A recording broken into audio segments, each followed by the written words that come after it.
کے گھر والے ہوں یا لڑکے کے گھر والے ہوں، دونوں اگرچہ کہ ایک دوسرے کے لیے سسرال ہوتے ہیں لیکن خود اپنے لیے وہ ماں باپ کی حیثیت رکھتے ہیں۔ لڑکے کے لیے لڑکی کے ماں باپ ساس سسر ہیں، لیکن لڑکی کے لیے ماں باپ ہیں، اور لڑکی کے لیے لڑکے کے ماں باپ ساس سسر ہیں۔ لڑکی کے لیے لڑکے کے ماں باپ ساس سسر ہیں، لیکن خود لڑکے کے لیے ماں باپ ہیں۔ تو ہم جس کے ساتھ بے ادبی، بدسلوکی، بدتمیزی سے پیش آ رہے ہیں، وہ کسی اور سے نہیں، خود اپنے گھر والی کے ماں باپ سے بدتمیزی کر رہے ہیں، یا اپنے شوہر کے ماں باپ سے بدتمیزی کر رہی ہے عورت۔ اور معلوم ہونا چاہیے جس طرح جنم دینے والی ماں اور باپ کی ایک حیثیت اور ایک مقام ہوتا ہے، ایسے ہی جو ماں باپ اپنی بیٹی رشتے میں اور نکاح میں دیتے ہیں، جسے ہم ساس سسر کہتے ہیں، ان کی بھی حیثیت ایک ماں اور باپ کی ہوتی ہے۔ اللہ کے نبی صلی اللہ علیہ وسلم نے فرمایا، ایک زمانہ ایسا آئے گا تم میں سے آدمی اپنے ماں باپ کو گالیاں دے گا، اپنے ماں باپ کو گالیاں دے گا۔ صحابہ نے تعجب سے پوچھا، کیونکہ صحابہ کے زمانے میں بیٹا اپنے باپ کو گالی دے یا بیٹی اپنی ماں کو گالی دے، یہ تصور تک نہیں تھا۔ تو پوچھا، یا رسول اللہ، اولاد اپنے ماں باپ کو کیسے گالی دے گی؟ تو اللہ کے نبی صلی اللہ علیہ وسلم نے فرمایا، وہ دوسرے کے ماں باپ کو گالیاں دے گا اور وہ دوسرا شخص اس کے ماں باپ کو گالیاں دے گا، تو اس کے ماں باپ کو جو گالیاں پڑی ہیں خود اس کی وجہ سے پڑی ہیں کہ یہ دوسرے کے ماں باپ کو گالیاں دیا۔ اس حدیث سے پتہ چلتا ہے کہ دوسرے کے ماں باپ کی بے احترامی کرنا گویا کہ اپنے ماں باپ کی بے احترامی کرنا ہے۔ لڑکی کے ماں باپ کی بے احترامی، ساس سسر کے ساتھ بدتمیزی کرنا گویا کہ اپنے ماں باپ کے ساتھ بدتمیزی کرنا ہے۔ اللہ کے نبی صلی اللہ علیہ وسلم بحیثیت داماد، اللہ کے نبی نے بھی شادیاں کی ہیں، ایک نہیں 11 شادیاں کی ہیں۔ تو اللہ کے نبی صرف ایک گھر کے داماد نہیں ہوئے، 11 گھروں کے داماد ہوئے ہیں۔ تو 11 لڑکیوں کے ماں باپ کے ساتھ اللہ کے نبی کیسا رہے ہوں گے، 11 بیویوں کے بھائی اور بہنوں کے ساتھ اللہ کے نبی نے کیسا سلوک کیا ہوگا۔ اور ہم ایک شادی زندگی میں ایک بار کرتے ہیں، اور اس رشتے کی بنیاد پر جو ہمیں ایک سسرال کا گھرانہ ملتا ہے، اللہ تبارک و تعالیٰ نے قرآن مجید میں جہاں نعمتوں کا تذکرہ فرمایا، وَجَعَلَهُ بَيْنَكُمْ نَسَبًا وَصِهْرًا، اور اس رب نے تمہارے لیے نسب بنایا، خاندان دیا تمہیں، اور تمہیں سسرال دیا۔ نعمتوں میں گن رہے اللہ تعالیٰ، تمہیں زندگی دی، تمہیں زمین آسمان دیا، تمہیں چاند ستارے دیے، تمہیں مال دولت دی، تمہیں اولاد دی، ایسے ہی تمہیں ہم نے سسرال دیا۔ سسرال کو اللہ تعالیٰ نعمت میں شمار کر رہے ہیں۔ تو اللہ کے نبی صلی اللہ علیہ وسلم 11 بیویوں کے خاندان والوں کے ساتھ کس اخلاق سے پیش آئے؟ اسی واسطے حدیث پاک میں حکم ہے کہ اکرام اور احترام کے سب سے زیادہ قابل اگر کوئی رشتہ دار ہے تو وہ بیوی کے رشتہ دار زیادہ احترام کے قابل ہوتے ہیں، کہ بیوی کے ماں باپ اور بیوی کے بھائی اور بیوی کے بہنوں کا احترام کیا جائے۔ حضرت مولانا حکیم اختر صاحب رحمۃ اللہ علیہ پڑوس ملک کے بڑے علماء اور بزرگوں میں سے گزرے ہیں۔ انہوں نے لکھا ہے، قرآن مجید کی آیت جو تلاوت کی گئی، یا ایھا الناس اتقوا ربکم الذی خلقکم من نفس واحدہ، اے لوگوں اس اللہ سے ڈرو جس نے تم سب کو ایک ذات آدم اور حوا سے پیدا کیا۔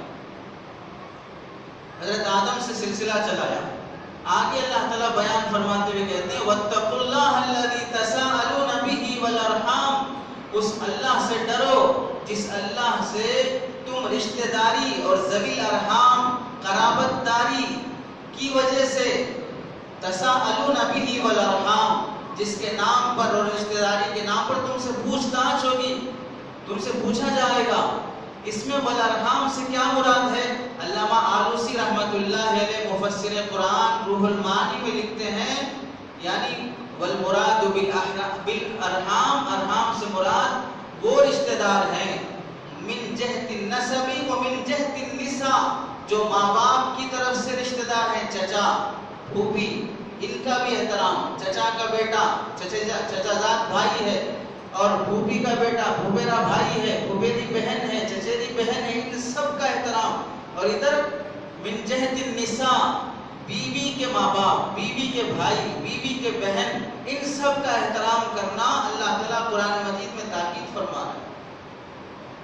ان کا ادب و احترام کیا جائے. اللہ کے نبی صلی اللہ علیہ وسلم، دیکھیے فارسی میں جو خسر کا لفظ آتا ہے، اردو میں سسر کہتے ہیں، اور تھوڑا اور سادی زبان میں سسرا کہتے ہیں، اور اصل جو خسر کا جو لفظ ہے یہ فارسی لفظ ہے، اور فارسی میں خسر کہتے ہیں بادشاہ کو. فارسی میں خسر کہتے ہیں بادشاہ کو. داماد کے لیے بیٹی کا باپ، بیوی کا باپ ایک بادشاہ کی حیثیت رکھتا ہے، اور بہو کے لیے اپنے یعنی بیوی کے لیے اپنے شوہر کا باپ اس کے لیے بادشاہ کی حیثیت رکھتا ہے. تو خسر کا لفظ خود جو رکھا گیا ہے معاشرے میں، کتنا عظمت احترام والا لفظ ہے. بادشاہ کے معنی ہیں خسر کے، ایسی عظمت اس سے جھلکتی ہے. اور ایسے ہی اللہ کے نبی صلی اللہ علیہ وسلم نے بیوی کی بہن، بیوی کے بھائی اور بیوی کی ماں، ساس، ہر ایک کے ساتھ کیسے احترام سے پیش آنے کی تاکید فرمائی.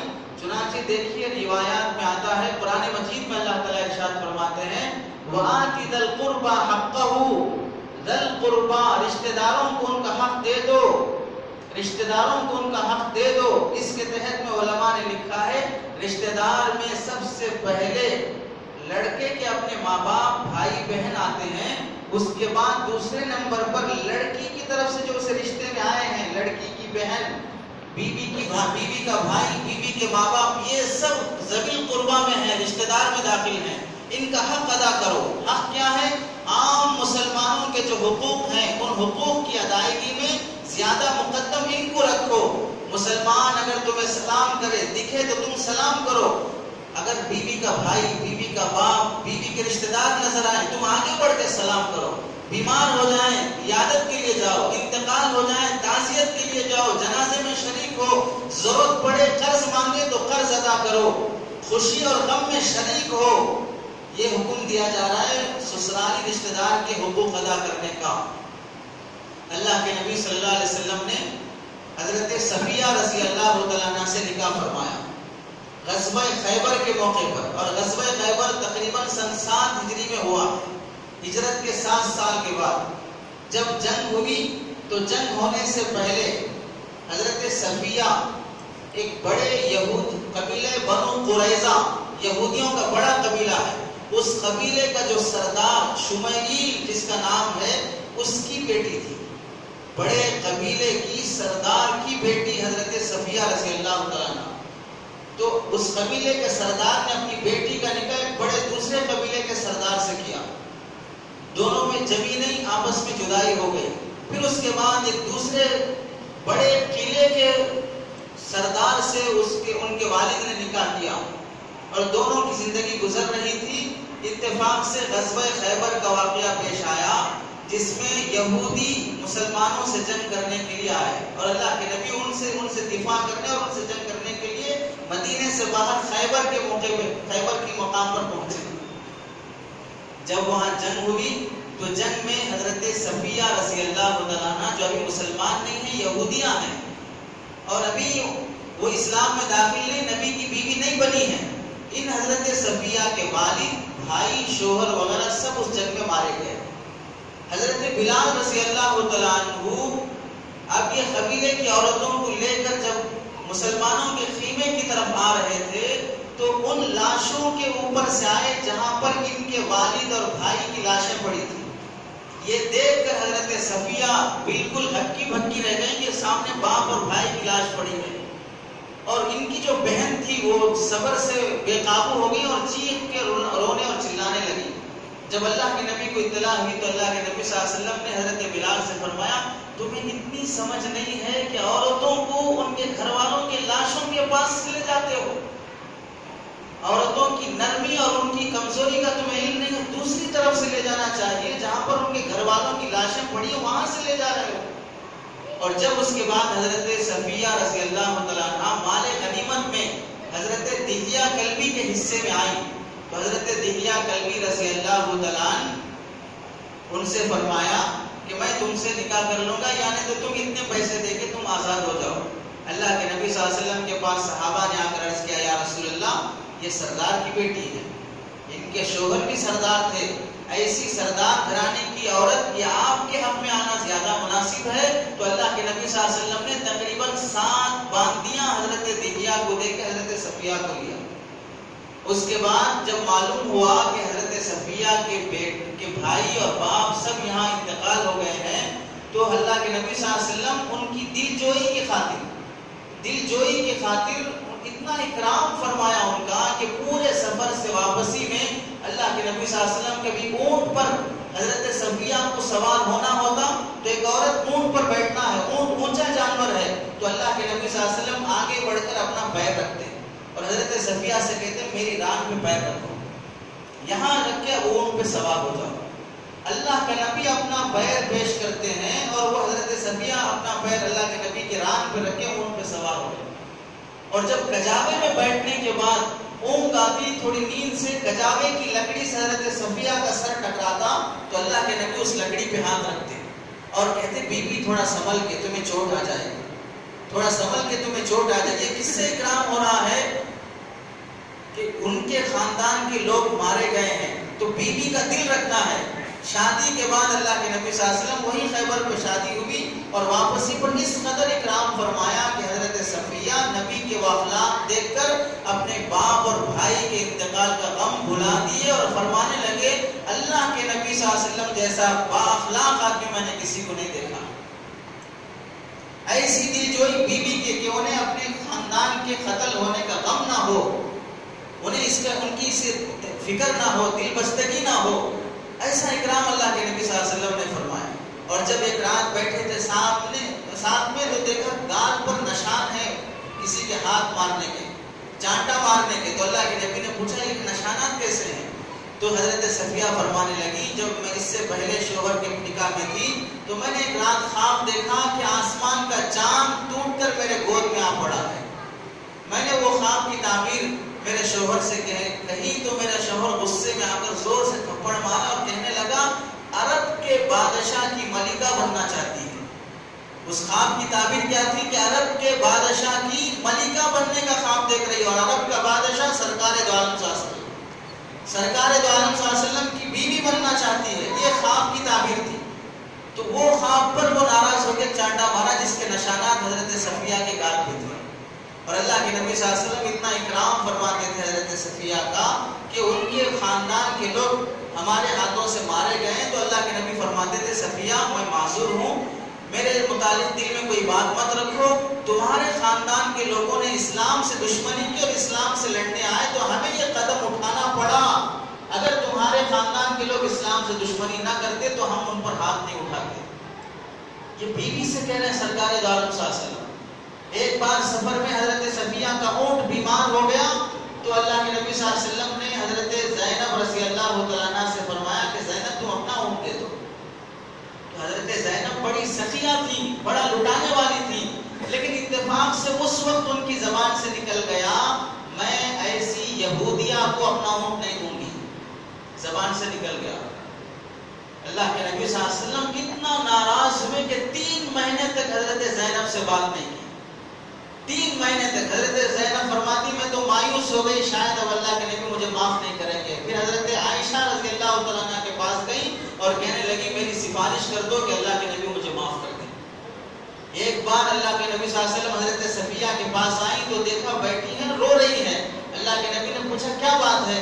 کہا ابھی حضرت عائشہ اور حفصہ، حضرت عائشہ ابو بکر رضی اللہ تعالیٰ عنہ کی بیٹی ہیں، حضرت حفصہ عمر رضی اللہ تعالیٰ عنہ کی بیٹی ہیں، ابو بکر اور عمر کی بیٹیاں آئیں جو نبی کی بیویاں ہیں اور مجھ سے کہنے لگی کہ صفیہ ہم تم سے افضل ہیں، ہمارا خاندان نبی کے خاندان سے ملتا ہے اور ہم نبی کی بیویاں بھی ہیں، تم نبی کی بیوی تو ہو لیکن تمہارا خاندان یہودیوں سے ملتا ہے۔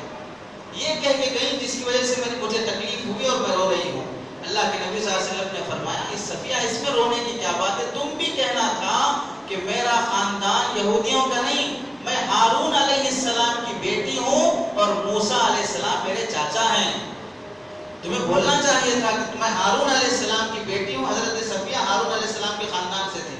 میں ہارون علیہ السلام کی بیٹی ہوں اور حضرت موسیٰ میرے چاچا ہیں. میرا خاندان کوئی معمولی خاندان نہیں ہے. اس طرح اللہ کے نبی صلی اللہ علیہ وسلم اپنی بیوی کے خاندان کا لحاظ، احترام، ساس کا کیسا لحاظ فرماتے تھے. اللہ کے نبی صلی اللہ علیہ وسلم کی بیوی حضرت عائشہ رضی اللہ تعالیٰ عنہ کی ماں حضرت ام رومان رضی اللہ تعالیٰ عنہ، ان کے متعلق اللہ کے نبی فرماتے تھے ساس سے متعلق، ساس کے بارے میں، دنیا میں اگر کوئی آدمی جنت کی حور دیکھنا چاہتا ہے تو میری بیوی کی ماں ام رومان کو دیکھ لے. دنیا میں کوئی آدمی جنت کی حور دیکھنا چاہتا ہے تو میری بیوی عائشہ کی ماں ام رومان کو دیکھ لے. جب سن 6 ہجری میں حضرت ام رومان رضی اللہ تعالیٰ عنہ کا انتقال ہوا تو اللہ کے نبی صلی اللہ علیہ وسلم خود بذات خود قبر میں اترے اور قبر میں اتر کے اللہ سے دعا کرنے لگے کہ اے اللہ، ام رومان تیرے راستے میں اور تیرے رسول کی خاطر جو قربانیاں دی ہیں وہ تجھ پہ مخفی نہیں ہے، تو اس سے راضی ہو جا اور اس کی مغفرت فرما. ساس کا اکرام، ساس کا احترام. اللہ کے نبی صلی اللہ علیہ وسلم اپنے عمل سے پوچھا اللہ کے نبی صلی اللہ علیہ وسلم سے، یا رسول اللہ آپ کو سب سے زیادہ کس سے محبت ہے؟ تو اللہ کے نبی صلی اللہ علیہ وسلم مجمع میں پوچھ رہے ہیں، ایک صحابی مجمع میں پوچھ رہے ہیں یا رسول اللہ آپ کو سب سے زیادہ کس سے محبت ہے؟ تو اللہ کے نبی صلی اللہ علیہ وسلم نے فرمایا مجھے عائشہ سے محبت ہے، مجھے میری بیوی عائشہ سے محبت ہے. تو پوچھنے والوں نے پوچھا یا رسول اللہ میں عورتوں میں نہیں مردوں میں پوچھ رہا ہوں، مردوں میں کس سے زیادہ محبت ہے؟ تو اللہ کے نبی نے کیا فرمایا؟ میری بیوی عائشہ کے والد ابو بکر سے محبت ہے. ابو بکر کون ہے؟ خسر ہیں، مجھے ان کے والد سسر سے زیادہ محبت ہے. یہ احترام سکھایا. بیوی کی بہن سالی آتی ہو تو کیسا احترام فرماتے تھے. ام حالہ رضی اللہ تعالیٰ عنہ حضرت خدیجہ کی بہن ہے. حضرت خدیجہ اللہ کے نبی صلی اللہ علیہ وسلم کی پہلی بیوی ہے. تو جب حضرت خدیجہ کا انتقال ہو گیا تو ان کی بہن کبھی گھر آتی تھی اللہ کے نبی کے. ایک بار اللہ کے نبی بیٹھے، دروازے پہ دستک ہوئی، ام حالہ کی آواز اندر آئی. ام حالہ کی آواز اور صورت حضرت خدیجہ کی آواز اور صورت سے ملتی جلتی تھی. بیوی کی آواز سے ملتی جلتی صورت تھی حضرت ام حالہ کی.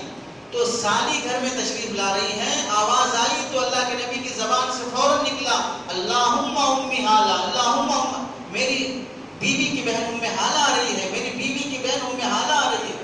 خوشی کا اظہار. حضرت اما عائشہ رضی اللہ عنہا فرماتی گھر میں گوشت پکتا، گھر میں قربانی ہوتی تو کوئی سال ایسا نہیں گزرا جس سال بیوی کے رشتہ داروں کو گوشت نہ پہنچایا گیا. گھر میں گوشت بنا تو بیوی کی سہیلیوں تک کو گوشت پہنچاتے تھے، سالن پہنچاتے تھے. حضرت حسانہ مزنیہ رضی اللہ تعالیٰ عنہ، حضرت حسانہ مزنیہ رضی اللہ تعالیٰ عنہ اللہ کے نبی صلی اللہ علیہ وسلم کے پاس آئیں بات کرنے کے لیے. پوری متوجہ کے ساتھ کئی دیر تک گفتگو کی اور پوچھنے لگے ہم لوگ مکے میں تھے تو تم ہمارے گھر آتے، ہم تمہارے گھر آتے تھے، ایک دوسرے کے گھر لینا دینا ہوتا تھا. ہم مکے سے آ گئے، اب تم لوگ کیسے ہو؟ ہمارے جانے کے بعد تم پر کوئی حالات آئے؟ کس سے پوچھ رہے ہیں؟ حضرت حسانہ سے پوچھ رہے ہیں. چلی گئی بات، دیر تک ہونے کے بعد حضرت عائشہ آئی، پوچھنے لگی یا رسول اللہ یہ کون خاتون تھی؟ تو اللہ کے نبی نے کیا فرمایا؟ میری بیوی خدیجہ کی سہیلی تھی، میری بیوی خدیجہ کی سہیلی تھی. بیوی کی سہیلیوں کا بھی اکرام، بیوی کی سہیلیوں کا بھی اکرام. بعض مرتبہ گھروں میں بیوی کہتی کہ ہماری کلاس فرینڈ ہے، ہمارے دوست کی شادی ہو رہی ہے، میں اس کی شادی میں جانا چاہ رہی ہوں، یا اس کے گھر میں کسی کا انتقال ہو گیا میں وہاں جانا چاہ رہی ہوں. تمہاری فرینڈ، تمہاری دوست، وہ کب کی بچپن کی، وہ اسکول کے زمانے کی، سب چھوڑو جانے دو. ارے جیسے تمہارے دوست ہیں، تم اپنے دوست کی خاطر گھر میں چوری بھی کر لیتے ہو، تم اپنے دوست کی خاطر الٹی سیدھی حرکتیں بھی کر لیتے ہو، وہ بھی تمہاری بیوی کی دوست ہے. اس کے ساتھ کیسے اکرام، اس کے دل کے جذبات کا احترام، یہ اللہ کے نبی صلی اللہ علیہ وسلم اپنی زندگی سے عملی طور پہ دکھا ہے کیسے پیش آیا جائے بیوی کے خاندان والوں کے ساتھ.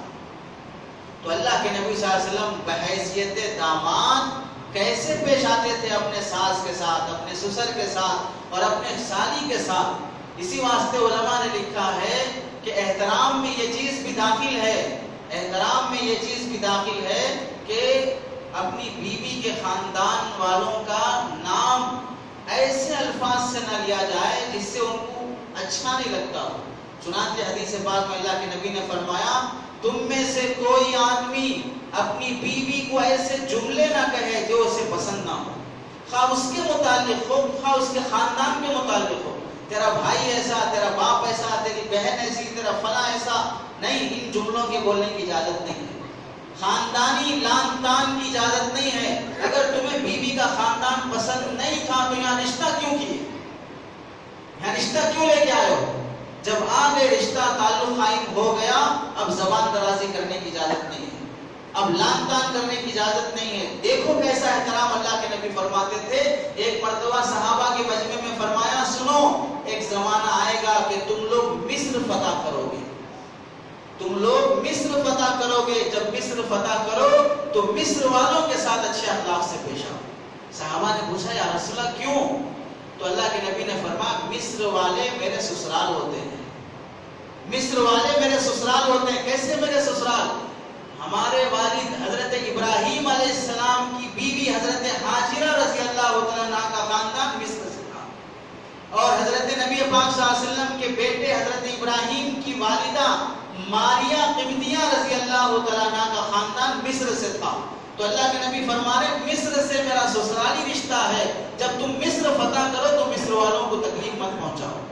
حضرت عمر بن عاص رضی اللہ عنہ جب مصر فتح کر لیے اور مصر کے پادریوں سے جب گفتگو کا وقت آیا تو کہنے لگے ہمیں اللہ کے نبی نے حکم دیا ہے کہ تمہارے ساتھ اچھے اخلاق سے پیش آئے. یہودیوں نے پوچھا کیوں؟ تو حضرت عمر بن عاص نے فرمایا کہ تم ہمارے رشتہ دار ہو، ہمارے نبی کا سسرال ہے مصر، اس لیے اللہ کے نبی نے حکم فرمایا. تو پادری کہنے لگے اللہ کی قسم ایک نبی ہی ایسی رشتہ داری نبھا سکتا ہے، ایک نبی ہی رشتہ داروں کا ایسا خیال رکھ سکتا ہے کہ تم مصر فتح کرو تو مصر والوں کے ساتھ اچھے اخلاق سے پیش آؤ کہ وہ میرا سسرالی رشتہ ہے ان سے. غزوہ بنی مصطلق کے موقع پر حضرت جویریہ رضی اللہ تعالیٰ عنہ جو اللہ کے نبی کی بیوی ہیں ان سے نکاح ہوا.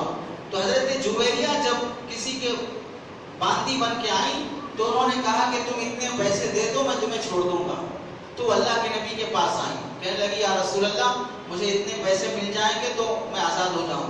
تو اللہ کے نبی صلی اللہ علیہ وسلم نے فرمایا پیسے مل جائیں تو آزادی چاہتی ہو یا یہ کہ میں تم سے نکاح کر لوں؟ جس کی باندی بنی ہے وہ عورت اللہ کے نبی فرماتے میں تم سے نکاح کر لوں. تو انہوں نے فرمایا یا رسول اللہ یہ دوسرا آپشن مجھے پسند ہے، آپ مجھ سے نکاح کر لیں. اللہ کے نبی نے انہیں آزاد فرما دیا پیسہ دے کر اور خود نکاح فرما لیا. جب نکاح ہو گیا تو غزوہ بنی مصطلق میں اللہ کے نبی کا نکاح ہونے سے پہلے بہت سے لوگ قیدی بن کر آئے اور بہت سا مال دولت لوٹا گیا تھا. جب نبی سے رشتہ ہو گیا تو صحابہ کہنے لگے اب جس سے اللہ کے نبی کا خاندان سسرالی بن گیا ہے، سسرالی رشتہ بن گیا، تو اب ایسے لوگوں کو ہم کیسے غلام بنا کے رکھ سکتے ہیں، ایسے لوگوں کا مال ہم کیسے لوٹ سکتے ہیں. صحابہ جیتنے کے باوجود جن جن لوگوں کو غلام اور باندی بنائے تھے سب کو آزاد کر دیا کہ اب یہ قبیلہ نبی کا سسرال بن گیا. اب اس قبیلے کی عورتوں کو ہم باندی بنا کے رکھیں، ان کے مردوں کو غلام بنا کے رکھیں، یہ سسرالی رشتے کے خلاف ہے، سسرالی رشتے کے خلاف. حضرت عائشہ فرماتی ہیں مبارک اور بہترین برکت خیر والی عورتوں میں حضرت جویریہ ہیں جن سے اللہ کے نبی کا رشتہ ہوا تو ان کے نکاح کی برکت سے کئی خاندانوں کو غلامی سے آزادی ملی، کئی گھرانوں کو غلامی سے آزادی ملی کہ نبی سے اب رشتہ قائم ہو گیا. اب نبی کے سسرال والوں کو ہم غلام بنا کے نہیں رکھ سکتے، نبی کے سسرال والوں کا ہم مال نہیں چھین سکتے. تو اللہ کے نبی صلی اللہ علیہ وسلم سسرال کے ساتھ کیسے پیش آنا، سالی نہیں، سالی کے گھر والی نہیں، گھر والی کی بہن، گھر والی کی بہن کی بیٹیاں ان کے ساتھ کیسے پیش آنا، قرابت داری بڑھاتے جائیں.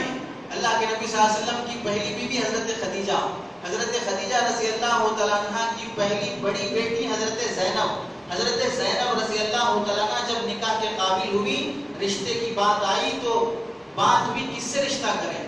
تو حضرت خدیجہ کہنے لگی میری بہن کا بیٹا ہے، آپ اپنے حساب سے تصور کر لو تمہاری بیوی کہہ رہی ہے کہ میری بہن کا بیٹا یعنی سالی کا بیٹا، میری بہن کا بیٹا ہے، سالی کا بیٹا ہے، ہم رشتہ کر دیں؟ تو اللہ کے نبی صلی اللہ علیہ وسلم نے فرمایا بہت خوب، اگر تمہاری بہن کا بیٹا ہے تو کر دیتے ہیں۔ حضرت ابو العاص رضی اللہ تعالیٰ عنہ سے اللہ کے نبی نے اپنی بڑی بیٹی کا نکاح فرمایا۔ یہ نہیں کہا پہلے تم کو لے کے جھیل رہے ہیں اور تمہارے خاندان کو نہیں چاہیے، بس تمہارا خاندان ہمیں بس ہے۔ یہ ہمارے درمیان میں جو گفتگو چلتی ہے کہ شادی کے بعد بیوی کے خاندان والوں کو لینا نہیں چاہتے ہیں۔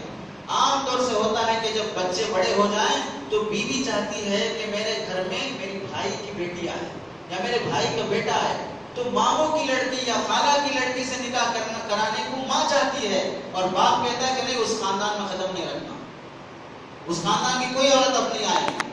کتنا ٹھیس پہنچتا ہے اس سے بیوی کو۔ اللہ کے نبی صلی اللہ علیہ وسلم اپنی بیوی خدیجہ کی بڑی بیٹی حضرت زینب کا نکاح سالی کی بیٹی سے کرا رہے ہیں، بھانجے سے کرا رہے ہیں، اور کیسا اظہار محبت فرما رہے ہیں۔ حضرت ابو العاص کی تعریف کرتے ہیں، ان کا اکرام کرتے ہیں، بلکہ آگے اس سے بھی اللہ کے نبی صلی اللہ علیہ وسلم جب عمرۃ القضاء کے موقع پر عمرہ ایک چھوٹ گیا، وہ قضا کرنے کے لیے جب آئے تھے، اس عمرے کے موقع پر حضرت حمزہ رضی اللہ تعالیٰ عنہ کی بیٹی حضرت امامہ بنت حمزہ رضی اللہ تعالیٰ عنہ چھوٹی بچی تھی، دوڑتی ہوئی اللہ کے نبی کے پاس آئی، اللہ کے نبی کے پاس آئی، اللہ کے نبی نے اٹھا لیا، محبت کا اظہار فرمایا، اور صحابہ سے پوچھنے لگے اس بچی کی کفالت اور ذمہ داری کون لے گا؟ کس کی بیٹی ہے؟ حضرت حمزہ رضی اللہ تعالیٰ عنہ کی بیٹی ہے۔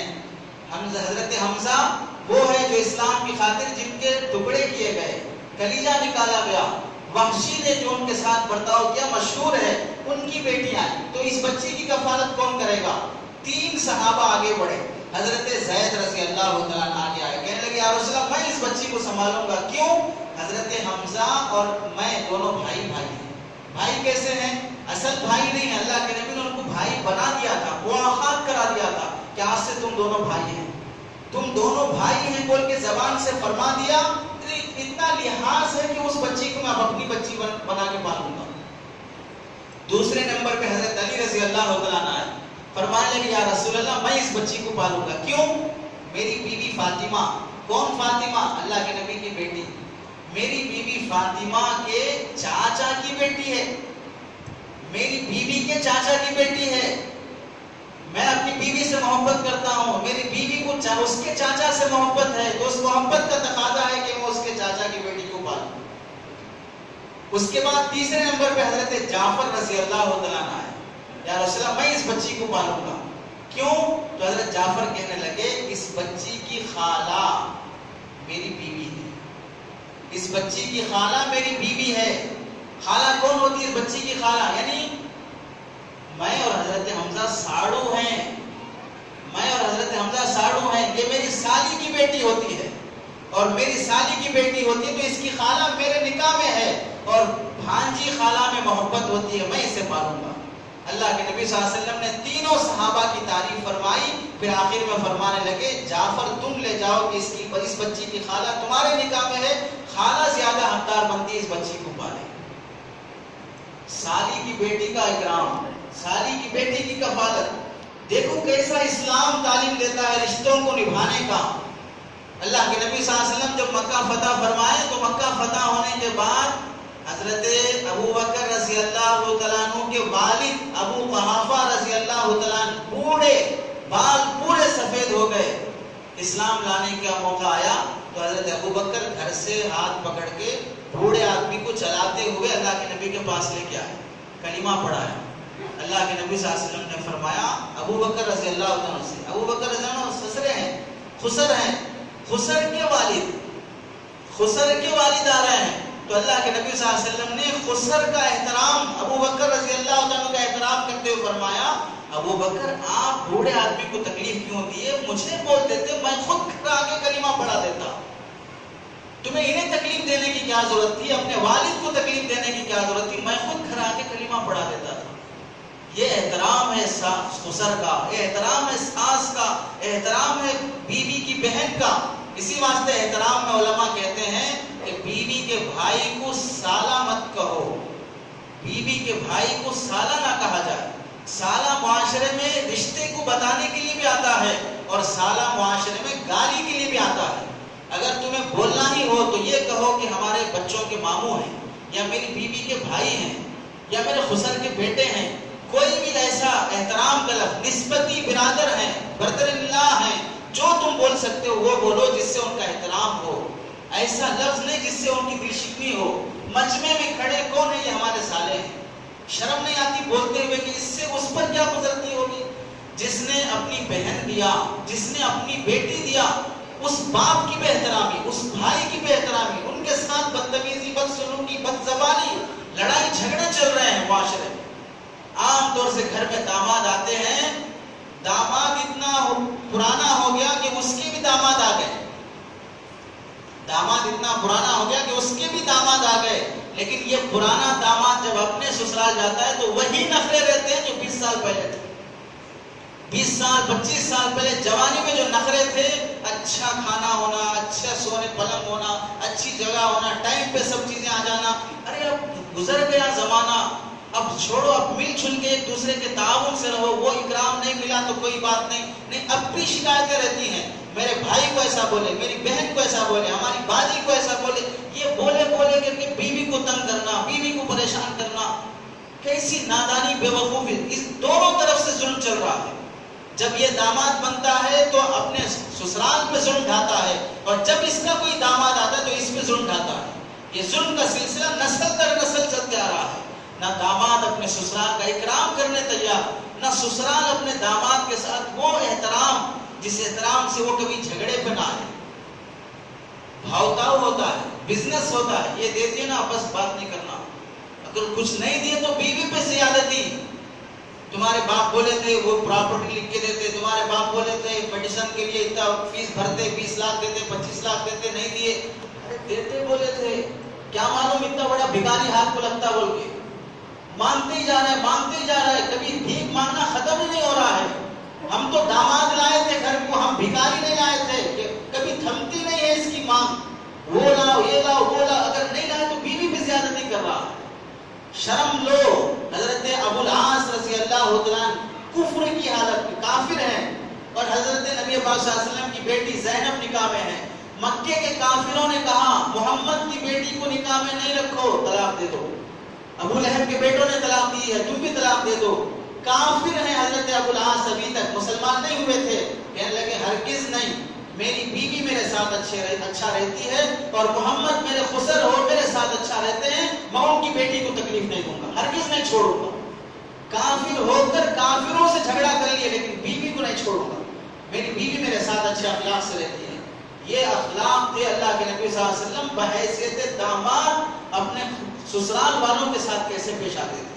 بحیثیت داماد اللہ کے نبی صلی اللہ علیہ وسلم سالی کے ساتھ، ساس کے ساتھ، خسر کے ساتھ رہنے کا سلوک کیسے تھا۔ عام طور سے معاشرے میں داماد سے ہی زیادہ پریشانی ہوتی ہے۔ نئے نئے میں دیکھو آئے تو گھر میں اتنا خرچ برداشت کرنا پڑتا ہے، ایک دن 2 دن، 1 ہفتہ 2 ہفتے رہ گئے، کھلاتے رہو، ہر دن تازہ کھلاتے رہو، ہر دن گوشت کا انتظام کرتے رہو۔ نوابوں کے خاندان کا ہے، مسلمان ہے، گوشت کے بغیر نہیں چلتا، خواہ اس سے کسی کو تکلیف ہو جاتی ہو، اس سے کسی کو پریشانی ہوتی ہو، انسانیت نام کی کوئی چیز ہے ہی نہیں ہے۔ پھر اس میں کچھ 2-4 الفاظ، 2-4 جملے اگر ایسے زبان سے نکل جائیں تو جھگڑے شروع ہو جاتے ہیں۔ بیوی پہ زیادتی، ہم نہیں رکھیں گے، لے جاؤ اپنی بیٹی کو۔ شرم آنی چاہیے۔ انسانوں کا معاشرہ یا جانوروں کا معاشرہ ہے۔ داماد گھر آ جائے تو ڈرتے ہیں کہ کوئی زبان بات ایسی نکل نہ جائے، کوئی ایسا کام نہ ہو جائے جس سے داماد ناراض ہو جائے۔ داماد بوڑھا ہو گیا ہے، اس کے داماد آ گئے، پھر بھی بیچارے کا اکرام چلتے رہنا پڑتا ہے، کچھ نہ کچھ مصیبت میں پریشانی میں دیتے ہی رہنا پڑتا ہے۔ دینا ان کا اخلاقی فریضہ ہے، نہ دے تو شکایت کرنے کی اجازت نہیں ہے۔ اللہ کے نبی صلی اللہ علیہ وسلم کو دیکھو کیسے پیش آتے تھے صحابہ۔ اللہ کے نبی صلی اللہ علیہ وسلم حضرت ابوبکر کے ساتھ، حضرت عمر کے ساتھ، دونوں سسر ہیں، کیسے ان کے ساتھ احترام سے پیش آتے تھے۔ اور اللہ کے نبی صلی اللہ علیہ وسلم کو بحیثیت سسر دیکھو، یہ تو بحیثیت داماد تھا، داماد کیسے پیش آیا اپنے سالی کے ساتھ، اپنے ساس کے ساتھ، اپنے خسر کے ساتھ۔ اور اللہ کے نبی بحیثیت خسر اپنے داماد کے ساتھ کیسے پیش آتے تھے. اللہ کے نبی صلی اللہ علیہ وسلم کے پہلے داماد حضرت ابو العاص، حضرت زینب کے شوہر. جب حضرت زینب کا نکاح ہو گیا تو حضرت ابو العاص کافر تھے اور اسلام آنے سے پہلے نکاح ہو گیا تھا، تو اس وقت تک ابھی کافر سے نکاح کرنے کا مسئلہ بھی نہیں چھڑا تھا. اس وقت اللہ کے نبی صلی اللہ علیہ وسلم کا گھر آنا جانا، کھانا پینا سب آرام سے، تعلقات سب اچھے ہیں. لیکن جب اسلام آیا اور حضرت ابو العاص ابھی مسلمان نہیں ہوئے تو بھی اللہ کے نبی نے کچھ نہیں چھڑا، کچھ نہیں کہا کہ تم کافر ہو، میری بیٹی مسلمان چھوڑ دو، فلاں کر دو. ابھی اسلام میں وہ مسئلہ طے نہیں ہوا. اتفاق سے غزوہ بدر کے موقع پر حضرت ابو العاص کافر ہیں لیکن نبی سے لڑتے نہیں ہیں، خسر سے لڑتے نہیں ہیں، اپنی جگہ پر ہیں. کافروں کی زبردستی سے غزوہ بدر میں شریک ہونا پڑا اور غزوہ بدر میں کئی کافر مارے گئے اور کئی قیدی بن گئے. تو ان قیدیوں میں داماد بھی قیدی بن کے آیا، حضرت ابو العاص بھی قیدی بن کے آئے. ابو العاص کے شوہر حضرت زینب، اور زینب رضی اللہ عنہا بڑی بیٹی حضرت خدیجہ کے انتقال کے بعد نبی کی خدمت کرنے والی، نبی کو کا انتظام کرنے والی بڑی بیٹی ہے. اتنی خدمت کی کہ اللہ کے نبی جب مکے کے کافروں میں دین کی دعوت دینے جاتے تو کپڑے میلے کچیلے ہو گئے، کسی نے دھول مٹی کر دیا، کسی نے تھوک دیا. آتے تو حضرت زینب رضی اللہ عنہ پہلے پانی لے کے چہرہ دھوتی اور اللہ کے نبی صلی اللہ علیہ وسلم کے سر سے دھول مٹی ہٹاتی. اور ایک بار کبھی مکے میں کعبے کی جگہ میں کافر حملہ کیے اور گالیاں دینے لگے تو چھوٹی بچی حضرت زینب 10-12 سال کی کافروں کو ہٹاتے ہوئے پانی لے کر لوٹے میں آئی اور چہرہ دھونے لگی. تم میرے والد نے تمہارا کیا بگاڑا ہے، کیوں ان کے ساتھ ایسا سلوک کر رہے ہو؟ تو حضرت زینب بڑی خدمت کی تھی. جب داماد قیدی بن کے آیا، بیٹی کی خدمتیں یاد آ گئی تو اللہ کے نبی صلی اللہ علیہ وسلم نے فیصلہ یہ کیا تھا کہ جو بھی قیدی چھوٹنا ہے تو پیسے لا کر دے، اتنے پیسے دے دے گا تو ہم اسے چھوڑ دیں گے. تو اب داماد سے پیسے لینے کا کی باری آئی ہے. تو اللہ کے نبی صلی اللہ علیہ وسلم کی بیٹی حضرت زینب کو پتا چلا کہ میرے شوہر ابو العاص میرے والد کی قید میں ہے، میں نے والد کی کتنی خدمت کی، لیکن قانون ہے. تو حضرت خدیجہ رضی اللہ تعالیٰ عنہا نے شادی کے موقع پر اپنی بیٹی کو سونے کا ایک ہار دیا تھا.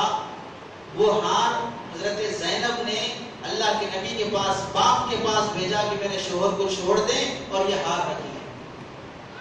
وہ ہار جب اللہ کے نبی کے سامنے آیا تو حضرت خدیجہ کی یاد آ گئی. وہ حضرت خدیجہ نے دیا تھا اپنی بیٹی کو. اللہ کے نبی کی آنکھوں سے آنسو نکل پڑے اور روتے ہوئے صحابہ سے فرمانے لگے اگر تم اجازت دو گے تو میں میری بیٹی کے اس شوہر کو بغیر معاوضے کے چھوڑ دوں گا. وہ ہار بھی دے دیا اور حضرت ابو العاص کو بھی آزاد کر دیا اور کہنے لگے اس وعدے پہ چھوڑتا ہوں کہ تم کافر ہو، میری بیٹی مسلمان ہے، اسے میرے پاس بھیج دو، تم چلے جاؤ، آزاد ہو. حضرت ابو العاص گئے اور جا کے اپنی بیوی کو تیار کیا اور کہا میں نے تمہارے والد سے وعدہ کیا کہ تمہیں بھیج دوں گا، تم اپنے والد کے پاس چلو.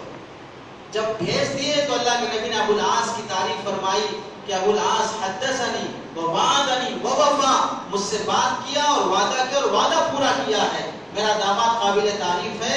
بیٹی کو بھیجے اور پیچھے خود بھی آ کر مسلمان ہو گئے، خود بھی آ کر مسلمان ہو گئے. اللہ کے نبی داماد کی تعریف کرنے لگے.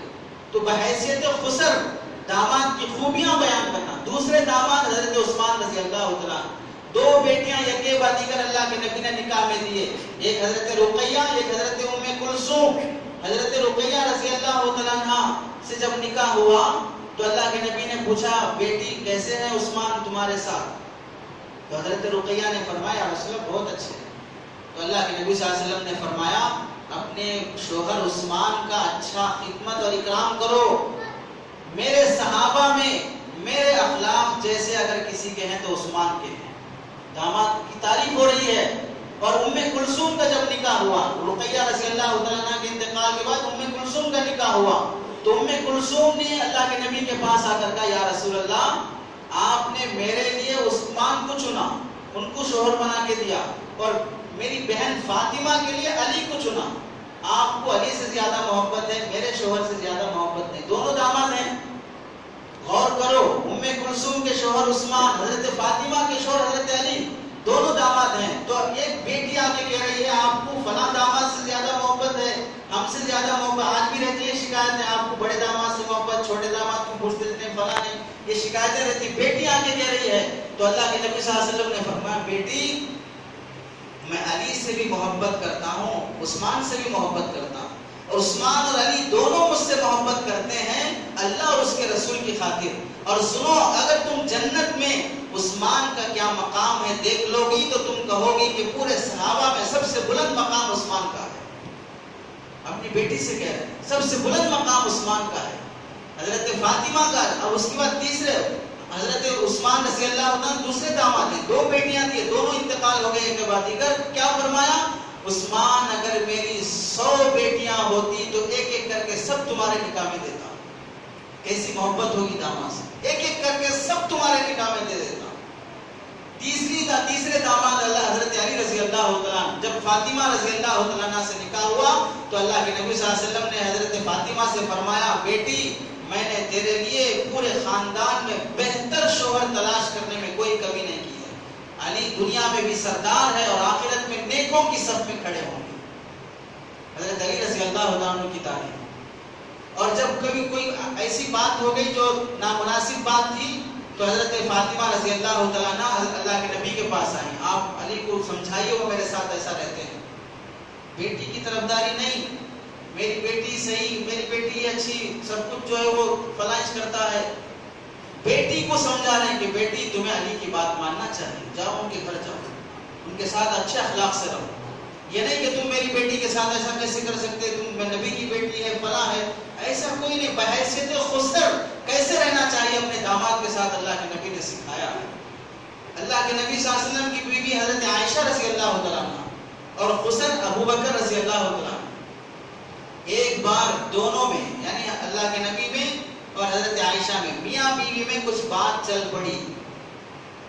حضرت عائشہ کی آواز بلند ہو گئی، بیوی ہونے کی حیثیت سے تھوڑا زور سے آواز بات کرنے لگی. اتنے میں حضرت ابو بکر گھر میں آئے. کون آ گئے؟ خسر آئے. خسر آئے ہیں اور بیٹی زور زور سے نبی سے بات کر رہی ہے. اللہ کے نبی نے فرمایا دیکھیے تھوڑا ہمارا مصالحت کرائیے. کس سے کہہ رہے ہیں؟ نبی خسر سے کہہ رہے ہیں، ابو بکر رضی اللہ عنہ سے کہہ رہے ہیں تھوڑا انہیں سمجھائیے میرے سے کیسے پیش آ رہی ہیں. تو اللہ حضرت ابو بکر نے دیکھا کہ نبی سے زور سے بات کر رہی ہے تو ہاتھ پکڑ کے قریب کیا حضرت عائشہ کو اور ہاتھ اٹھا کے باپ ہونے کی حیثیت سے مارنے کے لیے ہاتھ اٹھائے. اللہ کے نبی فوراً آ کے ہاتھ پکڑ لیا اور کہا آپ یہاں سے جائیں، آپ یہاں سے جائیں، میں مارنے کے لیے نہیں بلایا، میں مارنے کے لیے نہیں بلایا. اور پھر جب چلے گئے تو حضرت عائشہ چونکہ عورت ہونے کے حساب سے تھوڑا ناراض ہو گئی، ادھر شوہر سے یہ ادھر باپ بھی ناراض ہو گیا. تو اللہ کے نبی قریب آیا اور کہا میں تو نہیں مارا اور تمہارے والد مارنے آ رہے تھے تو میں بچا لیا ہوں، تو میرے سے کیوں ناراض کیا؟ کس سے؟ بیوی کی دل جوئی. اور 2-4 روز کے بعد پھر حضرت ابو بکر جب گھر میں آئے تو دیکھا حضرت عائشہ اور حضرت نبی پاک صلی اللہ علیہ وسلم اب ہنس کھیل رہے ہیں، اچھی طرح بات کر رہے ہیں. وہ تو جھگڑا چل رہا تھا، اب ہنسی خوشی سے ملے جلے ہیں اور خسر سامنے کھڑے ہیں. تو ابو بکر رضی اللہ عنہ کہنے لگے اس دن جھگڑے میں میرے کو بلائے تھے، اب ہنسی خوشی میں بھی بلا لو، میرے کو ہنسی خوشی میں بھی بلا لو. تو اللہ کے نبی صلی اللہ علیہ وسلم آپ بھی آ جائیے، آپ بھی آ جائیے. تو دیکھیے کیسا معاشرہ ہے اسلام کا کہ ایک داماد کو اس خسر کے ساتھ، ایک خسر کو داماد کے ساتھ کیسے رہنا چاہیے. ڈوری کیس، جہیز کا کیس، فلاں ظلم آج معاشرے میں چل رہا ہے. ہرگز یہ اسلامی معاشرہ نہیں ہو سکتا، ڈوب مرنا چاہیے. ارے تم جب اپنے کپڑے، اپنا سامان، اپنا بستر خرید نہیں سکتے ہو، اگر سسرال پہ تم بوجھ بن کے بیٹھتے ہو تو تمہیں شادی کی کیا ضرورت ہے؟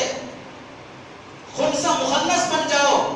ضرورت ہی نہیں ہے ایسے لوگوں کو شادی کرنے کی کہ مال دولت جہیز کا سارا بوجھ اپنی لڑکی والوں پہ ڈالتے ہو. جھگڑے چلتے رہتے ہیں، مر جاتے ہیں کہ وہ کورٹ کچہری کے حوالے ہو جاتے ہیں لیکن رشتوں کو نبھانا نہیں آتا ہے.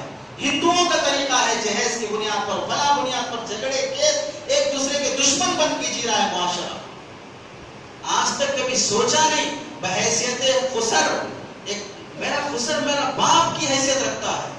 اگر میں میرے خسر کے ساتھ بدتمیزی کروں گا تو وہ خسر کے ساتھ نہیں، میں میرے باپ کے ساتھ بدتمیزی کر رہا ہوں. اگر میں ساس کے ساتھ بدتمیزی کر رہا ہوں تو میری ماں کے ساتھ بدتمیزی ہو رہی ہے. سیکھو، رشتوں کا لحاظ رکھو. رشتوں کا لحاظ نہیں تو انسانیت کا کوئی اعتبار نہیں ہے. اللہ سے دعا ہے کہ اللہ ہم سب کو سمجھ نصیب فرمائے. وآخر دعوانا الحمدللہ رب العالمین.